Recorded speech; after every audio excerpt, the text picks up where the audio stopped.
মৌরলা মাছের তেল ঝাল গরম গরম ভাতের সাথে চাই এরকম একটা মাছের রেসিপি।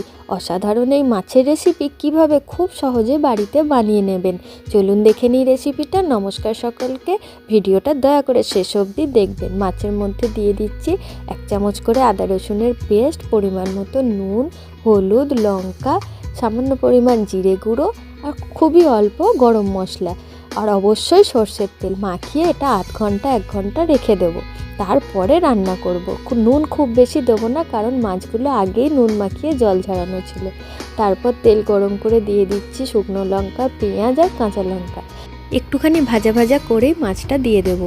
খুব বেশি নাড়াচাড়া করব না, কারণ এই সময় মাছটা খুব নরম থাকে। পরিমাণ মতো জল দিয়ে চাপা দিয়ে দেবো। একবার ফুটে গেলেই দিয়ে দিচ্ছি পেঁয়াজ পাতা। তারপরে আরও খানিকক্ষণ চাপা দিয়ে শুকনো শুকনো করে নামিয়ে নেবো। শেষে দিয়ে দেবো একটু সর্ষের তেল। ভিডিওটা ভালো লাগলে একটা লাইক করে দেবেন।